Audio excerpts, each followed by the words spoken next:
In 79 AD, Pompeii was a busy port and market town. It lay 100 miles to the south of Rome in Campania, the region now centred on Naples. The area was very popular with rich Romans who would holiday or retire to the nearby towns of Herculaneum and Stabi.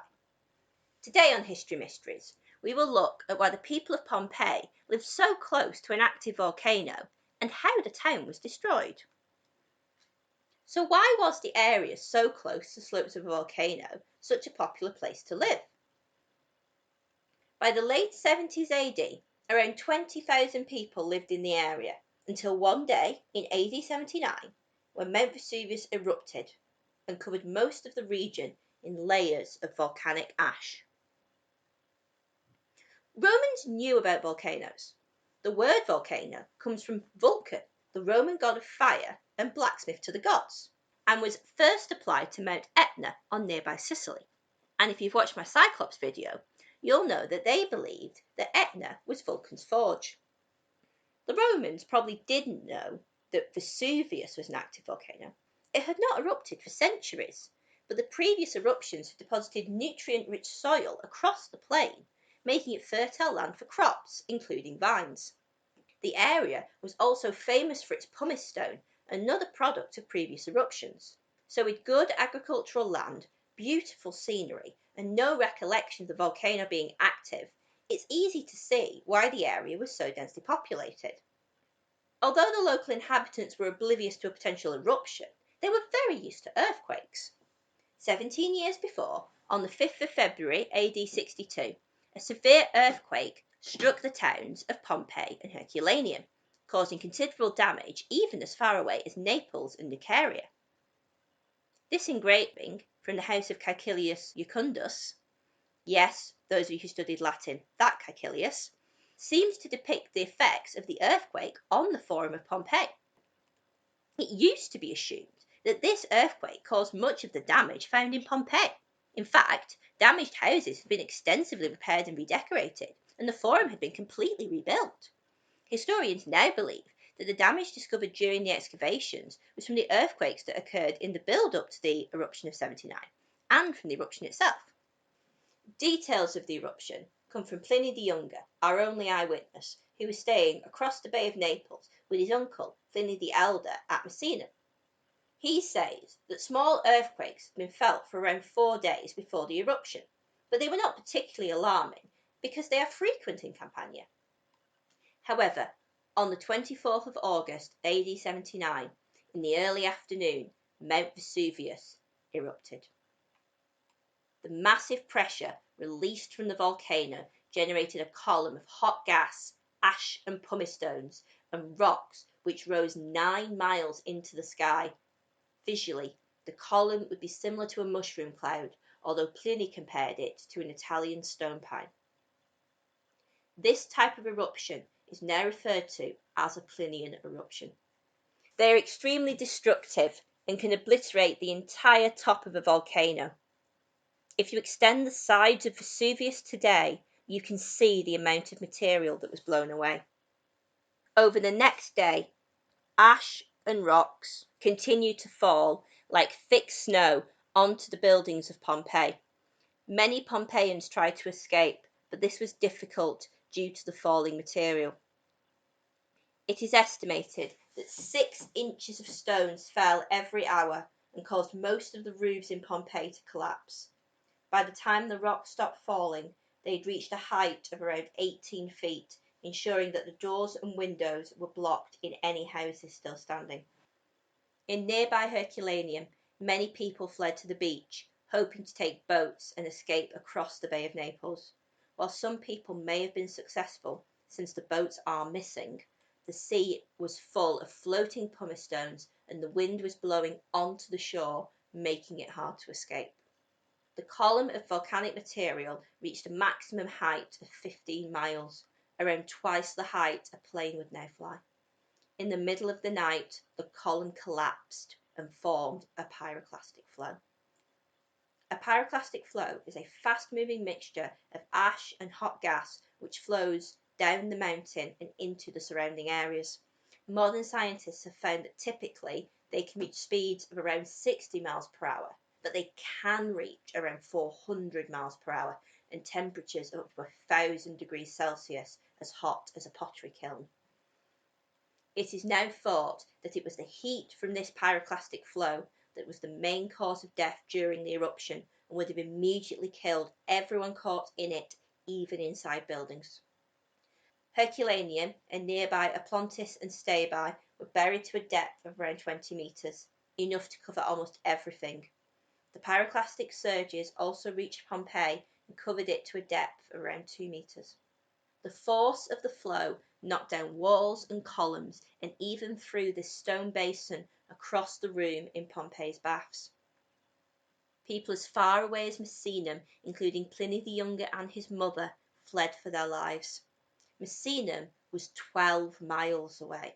In modern London, this would be around the distance between Kew Gardens and Canary Wharf. The eruption of Vesuvius has typically been dated to August 24, 79 AD. However, this date in Pliny's original letter may have been corrupted over the centuries. During excavations in the area, coins from the reign of Emperor Titus have been found. He reigned from June 79 to September 81, and so it would have been exceptional for some of the earliest of these coins to make it to the area by mid-August. In more recent finds at the excavations, archaeologists have discovered autumnal fruits, such as pomegranates, and large earthenware storage vessels containing goods that are usually harvested later in the year. There is even a handwritten sign which has been found with the date October 17th written on it. However, whether it was August or autumn, the eruption caused massive, permanent destruction to the surrounding area. I mentioned earlier that we know so much about the events surrounding the eruption from Pliny the Younger. Pliny's best friend Tacitus was a very famous Roman historian, and he asked Pliny about his experiences of the eruption of Vesuvius so that he could include it in his works. While this portion of Tacitus's history is lost, Pliny's letters to Tacitus have survived. And so we shall end this story with Pliny's own words from his correspondence with Tacitus. My uncle was stationed at Misenum as admiral of the fleet. On the 24th of August, in the early afternoon, my mother drew my uncle's attention to a cloud of unusual size and appearance. He called for his shoes and climbed up to a place which would give him the best view of the spectacle. It was not clear at that distance which mountain the cloud was rising from. Afterwards, it was known to be Vesuvius. Its general appearance can be best compared to a pine tree, because it rose to a great height on a sort of trunk and then split off into branches. I imagine this is because it was thrust upwards by the first blast and then left unsupported as the pressure subsided. In places it looked white, in others blotched and dirty, according to the amount of soil and ash it carried with it. My uncle ordered a boat to be made ready, telling me I could come with him if I wished. I replied that I preferred to go on with my studies. He hurried to the place where everyone else was leaving, steering his course straight for the place of danger. He was entirely fearless, describing each new movement and phase of the miracle to be noted down exactly as he observed them. Ash was already falling, hotter and thicker as the ships drew near, followed by bits of pumice and blackened stones, charred and cracked by the flames. Then suddenly they were in shallow water, and the shore was blocked by debris from the mountain.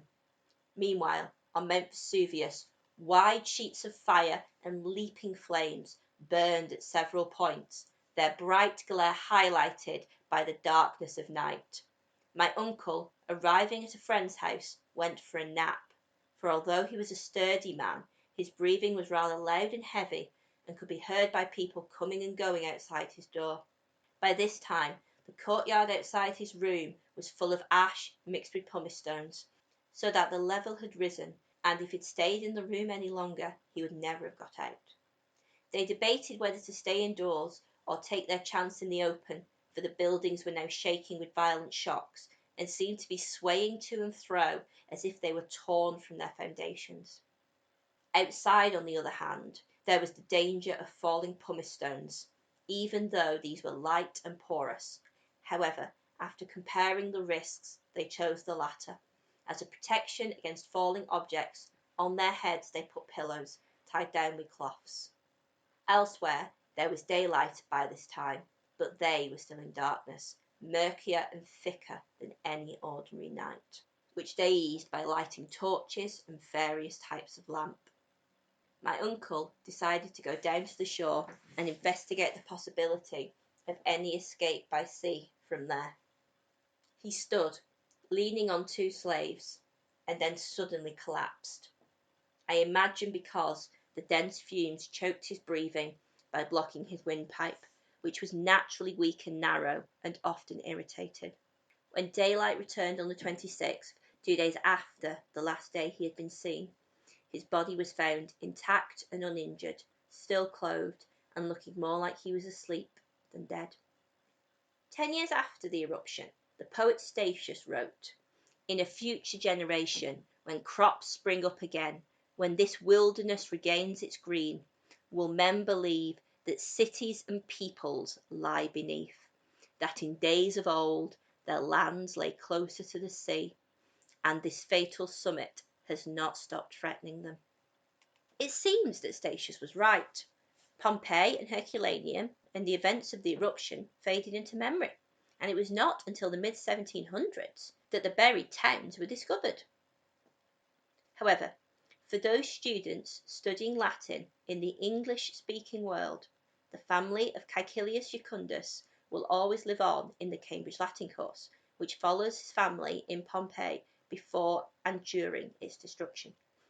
In fact, the final chapter of Book 1 or Unit 1 depicts how various members of the family do or do not escape the eruption.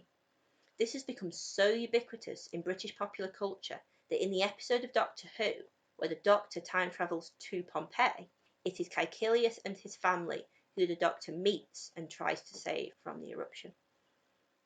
And so, while the Romans of the 1st century may have been mystified as to the cause of the massive eruption at Vesuvius that day, modern science and the ongoing fascination with Pompeii is ensuring that the story of how Pompeii was destroyed and the secrets it hides are no longer history mysteries.